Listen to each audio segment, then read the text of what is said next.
The diplomatic shuttle's hull groaned under impossible stress, quantum stabilizers flickering like dying fireflies. Ambassador Elena Volkov's neural interface burned white-hot against her temporal lobe.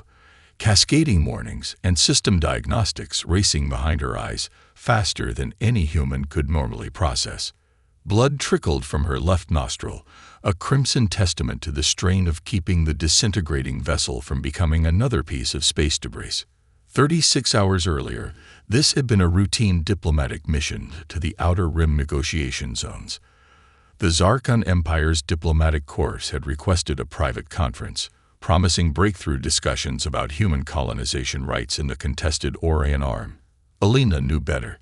Her years of service, her meticulously cultivated network of informants, and the genetic augmentations that hummed beneath her skin told her something was fundamentally wrong.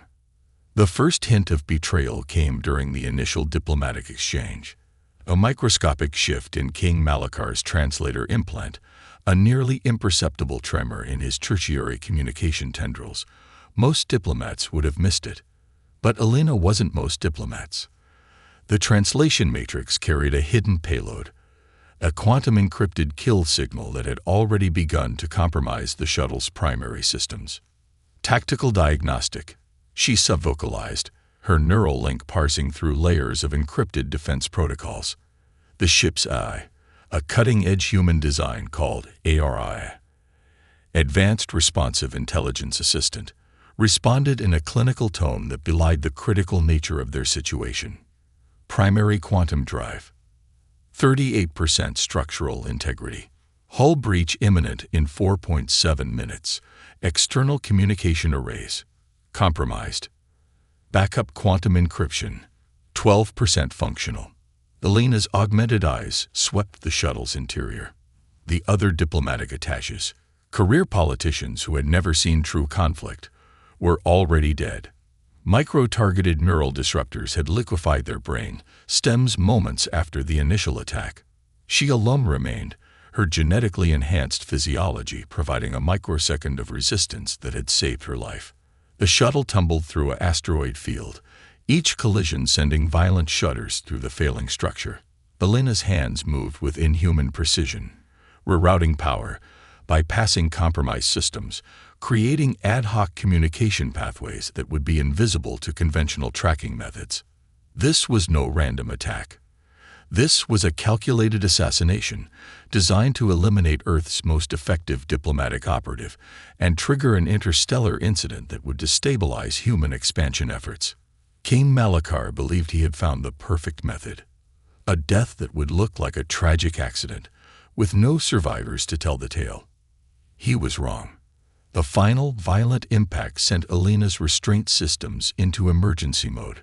Quantum-locked harnesses engage, protecting her body from the catastrophic forces tearing the shuttle apart. External sensors showed a barely habitable moon approaching, more a large frozen asteroid than a true planetary body, but it would serve as a landing zone. Araya, Elena commanded, her voice steady despite the blood now streaming from both nostrils. Prepare emergency beacon. Encryption protocol Baba Yaga. Maximum dispersion, quantum mass transmission. The AI's response was instantaneous. Transmission prepared. Warning. Survival probability on target moon, 12.3%. Elena allowed herself the briefest hint of a smile. Survival probabilities had never been her primary concern. As the shuttle broke apart around her, Elena Volkov prepared for what would come next. The Zarkon Empire thought they had eliminated a diplomat. They had no idea they had just awakened the Baba Yaga. The holographic memory reconstruction flickered with an almost organic precision, revealing fragments of a history that was equal parts nightmare and miracle. Deep beneath the surface of the frozen moon, Elena activated her backup neural archive, a fail-safe system designed to preserve her most critical memories and operational data. Facility X9 had never officially existed.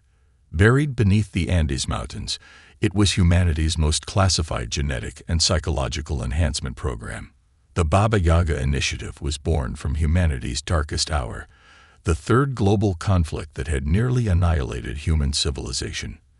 When traditional military strategies proved inadequate against asymmetrical warfare and advanced AI-driven combat systems, Earth's remaining governments had made a desperate gamble. Elena's earliest memories were not of childhood, but of controlled environments.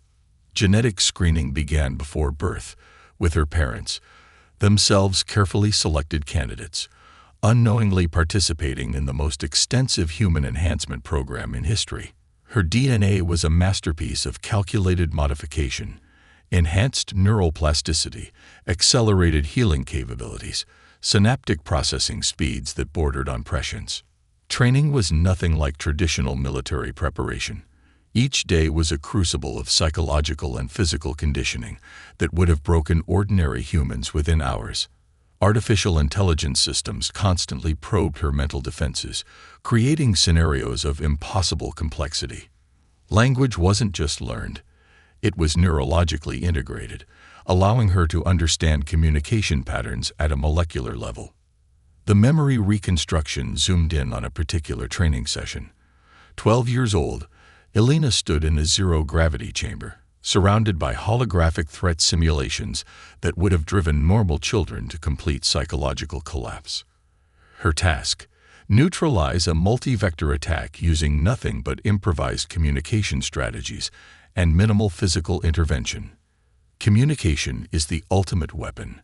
Her primary instructor, a heavily augmented veteran named Dr. Konstantin Volkov, no relation, though he would become her adoptive mentor, would repeatedly drill into her: bullets kill individuals, words can destroy civilizations. The Baba Yaga initiative was more than a human enhancement program. It was humanity's insurance policy against extinction. Each candidate was essentially a living weapon. Diplomatic assassins who could start or stop wars with a carefully placed word, negotiate through psychological warfare, and survive in environments that would kill ordinary humans within minutes. An encrypted message burst through her backup systems, the proof she had discovered before the assassination attempt. King Malakar's plan wasn't just about eliminating her. It was a systematic strategy to destabilize human colonies along the galactic rim, using a network of compromised alien diplomatic channels and hidden quantum weapon development sites. Elena's augmented memory recall brought forward a critical briefing from 6 months ago.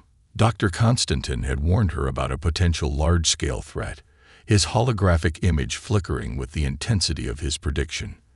The next war won't be fought with ships or weapons. It will be a war of information, of psychological manipulation, and humanity needs its Baba Yagas more than ever. The nickname wasn't just a cultural reference to the mythical witch who lived in a house that walked on chicken legs. It represented something more profound: an agent of change, a force of nature that could not be predicted or controlled. In Slavic folklore, the Baba Yaga was neither good nor evil, but a transformative power that challenged those who encountered her. As the memory reconstruction completed its cycle, Elena's neural implants began processing the encrypted message. The hunt was about to begin, and the Zarkon Empire had no idea what was coming for them. The moon was a graveyard of technology and possibility. Razor-sharp methane crystals jutted from a landscape of obsidian and frozen carbon, creating a terrain that would kill an unprotected human within seconds. For Elena Volkov, it was a canvas of survival. Her first priority was infrastructure. The shuttle's remnants became her fortress, each piece of twisted metal and fractured quantum circuit repurposed with surgical precision. Her neural implants interfaced directly with the broken technology, coaxing life from systems that should have been dead. One by one, damaged communication arrays were cannibalizing themselves, creating a makeshift quantum transmission network that would be invisible to conventional tracking. "Eria," she subvocalized, her augmented brain running parallel processing tracks. "Begin complete system reconstruction. Priority: communication, then defense." The AI's response was a complex algorithm of potential configurations. Most of the shuttle's advanced systems were compromised, but Elena saw potential where others would see only destruction. A quantum resonance capacitor became a long-range signal amplifier. Damaged neural interface chips were rewired into a detection matrix that could identify approaching threats at quantum communication wavelengths. Her first target was the Zarkon tracking party. They would be coming soon. The typical response to a diplomatic accident would be a recovery and elimination team. Alina began to prepare. The methane crystals became her first line of defense. Using fragments of the shuttle's energy matrix, she created a localized quantum distortion field. Incoming sensors would see nothing but background radiation and geological white noise. To the Zarkon tracking systems, this moon would appear as nothing more than a dead, unremarkable rock. But the real weapon was digital. Alina carefully extracted a micro-quantum processor from her emergency neural backup. This wasn't just a communication device. It was a weapon. Years of Baba Yaga training had taught her that information was the most dangerous substance in the universe. She began to construct a virus unlike anything the Zarkon had ever encountered. Most digital weapons were about destruction. Hers would be about transformation. The virus was a living algorithm, capable of adaptive mutation. It wouldn't just infiltrate the Zarkon communication networks. It would slowly rewrite their own communication protocols, introducing microscopic inconsistencies that would drive their centralized intelligence systems to paranoid breakdown. A warning chirp from her neural interface. Incoming. First reconnaissance drone. Alina's smile was nothing short of predatory. The drone approached, its advanced sensing systems sweeping the moon's surface. Sophisticated camouflage technology made it nearly invisible, its quantum-shifted exterior designed to penetrate any known detection system. It never saw the attack coming. A quantum entanglement burst, generated from the repurposed shuttle's communication array, struck the drone at its most fundamental level. Not destruction. Something far more insidious. The drone's own systems were now compromised, its telemetry data subtly altered. When it returned to report, it would bring with it a digital infection that would spread like a cancer through the Zarkon network. First blood, Alina whispered, her augmented hearing picking up the faintest resonance of the drone's systems failing. The hunting parties would come soon, and she would be ready.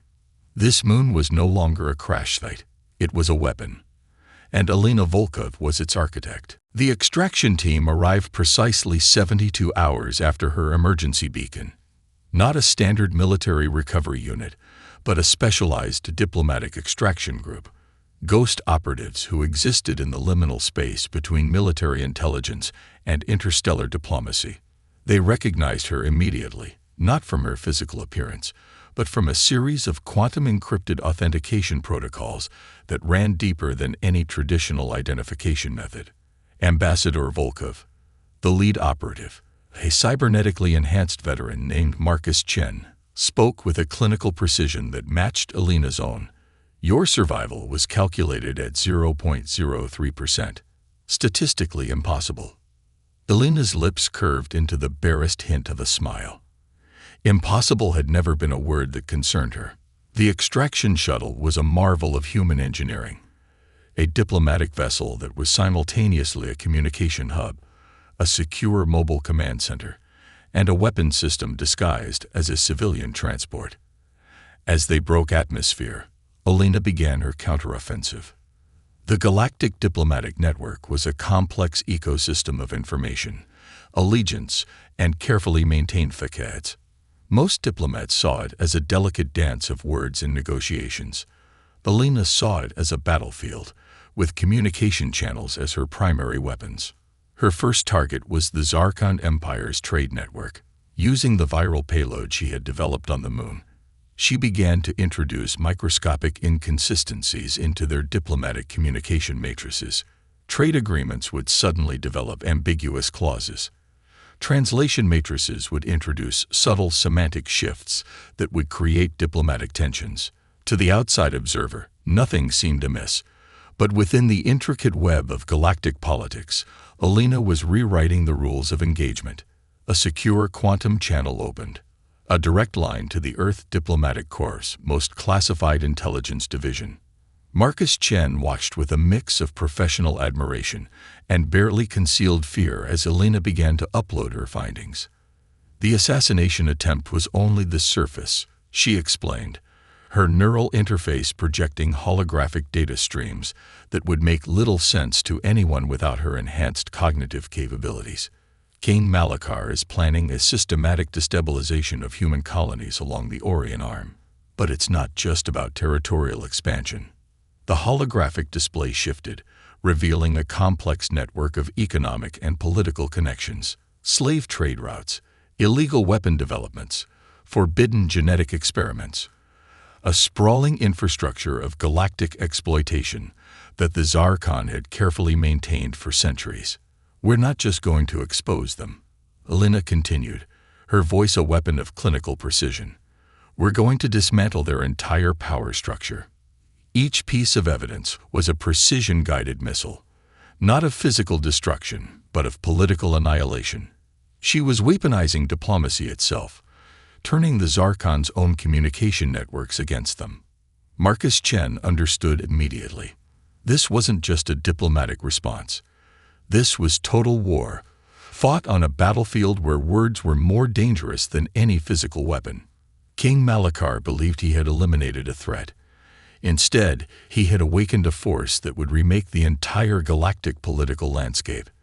The diplomatic shuttle continued its journey, carrying with it the first wave of a revolution that would change everything. The research station hung in space like a predator suspended in amber, a massive construct of quantum-locked alloys and impossible geometries that defied conventional understanding of engineering.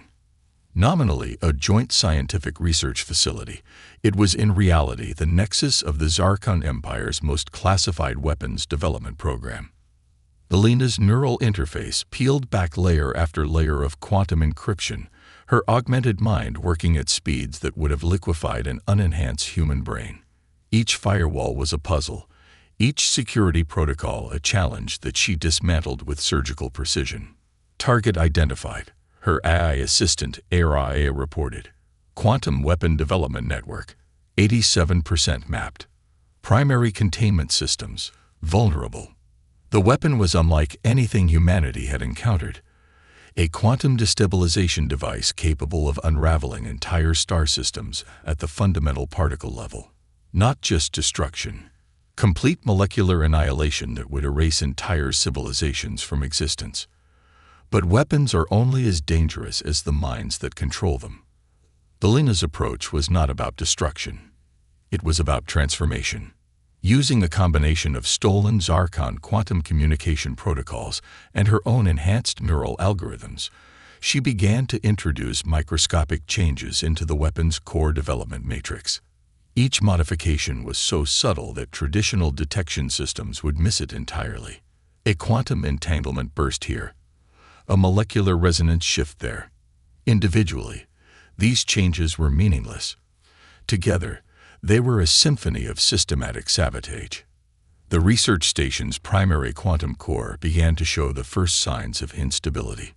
Not a catastrophic failure, something far more insidious. The weapon's fundamental computational matrix was slowly being rewritten, its own logic systems turning against their creators. Marcus Chen watched the operation with a mixture of professional admiration and barely contained terror.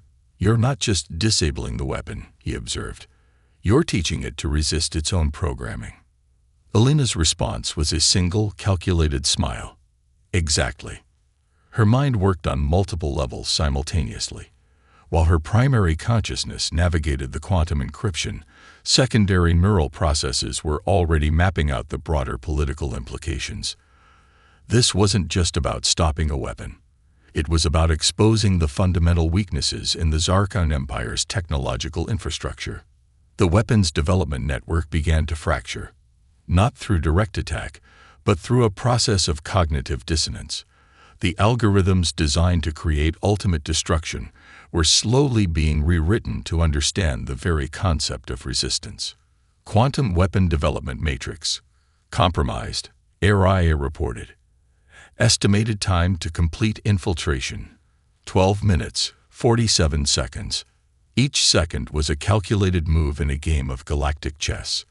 Alina was rewriting the rules of technological warfare, demonstrating humanity's most profound capability, the ability to adapt, to understand, and ultimately to transform even the most complex systems. The research station's quantum core pulsed with an energy that was neither human nor Zarkon. Something new was emerging, a hybrid intelligence that challenged everything both civilizations understood about technological development.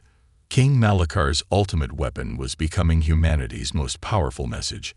No threat is insurmountable. No system is beyond transformation. The research station was a quantum nightmare, a massive construct where physics bent and reality itself seemed to breathe. King Malakar's most feared assassin materialized through a quantum displacement field, a being so precisely engineered that it bordered on being a living weapon rather than a sentient creature. Zarnak was the pinnacle of Zarkon genetic engineering. 17 distinct biological systems enhanced beyond natural limitations, a neural network that could process combat scenarios faster than light could travel, molecular restructuring capabilities that allowed instantaneous adaptation. Where humans saw a humanoid figure, Alina saw a complex matrix of potential threats. Ambassador Volkov, the assassin's voice was a mathematical precision of sound, designed to trigger specific neural responses of fear. Your termination was calculated with 99.997% probability. Alina's response was a quantum burst of data, a communication that was simultaneously a weapon and a language. Her augmented physiology, the product of the Baba Yaga initiative, represented something beyond traditional biological enhancement. She wasn't just genetically modified. She was a living algorithm of survival. The first attack came faster than human perception could track. Molecular disruptors fired at a frequency that would atomize most organic matter. Alina's neural implants created a quantum interference field, transforming potential destruction into pure kinetic redirection. The station's high-gravity environment became her primary tactical advantage. Each movement was a calculated dance, using the environmental constraints to limit the assassin's multidimensional combat capabilities. Zarnak might have superior engineering, but Alina understood something more profound. Adaptation was more powerful than perfection. Her combat style wasn't about overpowering. It was about understanding and transforming. A neural burst revealed Zarnak's fundamental weakness. The assassin's multiple biological systems, while individually perfect, created complex interdependencies. Alina's attack wasn't physical. It was informational, introducing microscopic communication disruptions between the assassin's enhanced systems. You represent a statistical anomaly, Zarnak proclaimed, molecular structure shifting to counter Alina's previous movement. Alina's laugh was a quantum encryption, a sound that was simultaneously a communication and a weapon. Anomalies are humanity's specialty. The battle transformed the research station's environment. Quantum fields flickered. Gravity twisted. Reality itself seemed to become a battlefield of potential outcomes. Traditional combat metrics meant nothing here. This was a war of information, of potential, of adaptation. Zarnak represented the Zarkon Empire's vision of perfection, a living weapon engineered to eliminate all variables. Alina represented something else entirely, the human capacity to transform, to find victory in unpredictability. Her neural implants were running millions of potential scenarios simultaneously. Each movement was a multi-dimensional chess move, transforming the very nature of the confrontation. She wasn't just fighting. She was rewriting the fundamental rules of engagement. The assassin's molecular structure began to destabilize, not through direct attack, but through the introduction of cognitive dissonance, a concept so fundamentally alien to its programming that it became a form of weaponry. Impossible, Zarnak proclaimed, molecular structure beginning to lose cohesion. Alina's final attack wasn't a weapon. It was an information burst, a communication so complex, so fundamentally unexpected, that it broke the assassin's primary operational matrix. Perfection, she demonstrated, was the enemy of true adaptation. The Zarkon Empire's ultimate weapon fell, defeated not by superior force, but by the most human of capabilities: the ability to be beautifully, impossibly unpredictable. The Galactic Tribunal convened in a space that defied conventional physics, a multidimensional conference chamber where reality itself seemed to bend around the assembled representatives of 1,000 civilizations. Holographic projections, quantum communication matrices, and centuries of interstellar diplomatic protocol created a tapestry of tension. King Malachar stood at the center, his once imposing figure now a shadow of its former self. The quantum virus Elena had engineered had done more than compromise his weapon systems. It had systematically dismantled the very foundation of Zarkon political infrastructure. The human diplomat, the tribunal arbiter, a crystalline being of pure energy and information, has presented evidence that challenges the fundamental political structure of this galactic community. Elena's presentation was nothing short of a surgical strike of information. Each piece of evidence was a precision-guided missile of diplomatic revelation. The Zarkon Empire's networks of slave trade, illegal weapon developments, and forbidden genetic experiments were laid bare in excruciating detail. Rival galactic powers, long manipulated by the Zarkon's intricate political machinations, saw their opportunity. Decades of suppressed information burst forth like a quantum singularity of truth. Trade routes that had seemed immutable began to fracture. Diplomatic alliances that had stood for centuries suddenly found themselves on impossible ground. The charges are comprehensive, the arbiter continued, quantum-encoded data streams cascading around Malachar like accusatory phantoms. Systematic violation of galactic cooperation protocols, illegal genetic manipulation, attempted genocide of human colonial territories. Malachar's defense was a last, desperate attempt at manipulation. "These are fabrications," he proclaimed, but his voice carried the hollow ring of a dying system. Elena's response was a quantum burst of communication that was simultaneously a weapon and a language. She didn't just present evidence. She rewrote the very context of the investigation. The holographic displays showed more than just facts. They demonstrated the Zarkon Empire's fundamental flaw: a civilization so committed to perfection that it had lost the capacity for true adaptation. Each piece of evidence was a window into a systemic failure that went beyond individual actions. Marcus Chen, standing as part of the human diplomatic contingent, watched with a mixture of professional admiration and barely contained amazement. Elena wasn't just defending humanity. She was fundamentally restructuring galactic political understanding. The human diplomatic approach, the arbiter's communication matrix shifted, revealing layers of complex analysis. Demonstrates a capacity for informational warfare that challenges our existing understanding of diplomatic engagement. The charges were comprehensive, but the real judgment was something far more profound. The Zarkon Empire wasn't just being condemned. It was being systematically deconstructed, its power structure revealed as a complex illusion of control.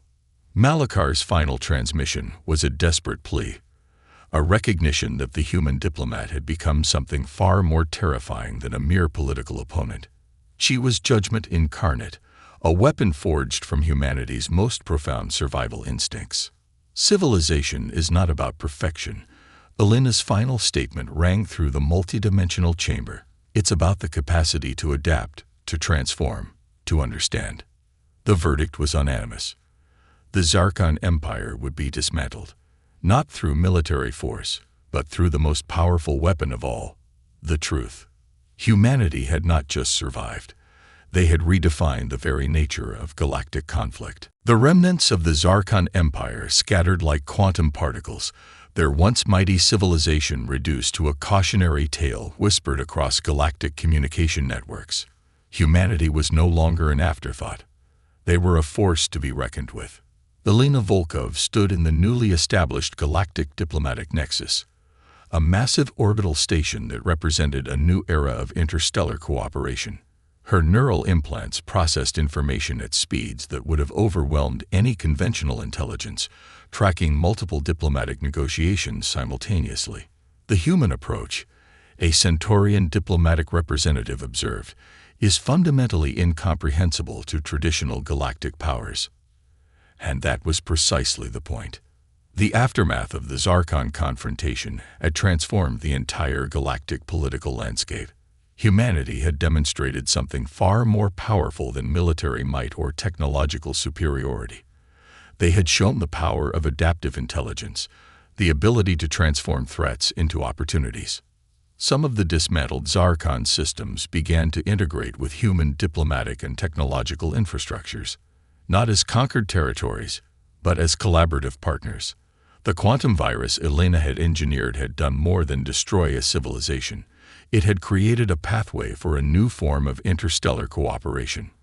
Dr. Konstantin, her mentor from the Baba Yaga initiative, reviewed the diplomatic reports with a mixture of pride and analytical precision. "We didn't just win a conflict," he explained to a group of younger diplomatic candidates. "We demonstrated a new paradigm of galactic interaction." The transformation was total. Colonies that had been under threat of extinction now became centers of cultural and technological exchange. The quantum weapon development sites were converted into joint research facilities, exploring the boundaries of scientific understanding. Elena's neural interface continued to process the broader implications. This wasn't just a diplomatic victory. It was a fundamental reimagining of interstellar relations. "Adaptation is our greatest weapon," she would later tell the next generation of diplomatic operatives. Not the ability to conquer, but the capacity to understand, to transform, to see potential where others see only conflict. The Baba Yaga initiative had been more than a human enhancement program. It was a philosophical approach to existence, a recognition that true strength lies in flexibility, in the ability to change, to grow, to understand. Fragments of the Zarkon civilization began to integrate into the broader galactic community, not as a defeated people, but as participants in a new form of interstellar cooperation. The quantum virus had done more than destroy. It had created pathways of understanding. Marcus Chen, now head of interstellar diplomatic relations, watched the transformation with a sense of profound wonder. "We didn't just win a war," he observed to Elena. "We rewrote the fundamental rules of galactic interaction." The legend of the diplomatic Baba Yaga spread through communication networks. A warning, a promise, a new understanding of what it meant to be a spacefaring civilization. Humanity had not just survived. They had transformed the very nature of galactic existence. In the vast darkness of space, a new chapter was beginning, one where humanity was no longer an afterthought, but a fundamental force of change and possibility.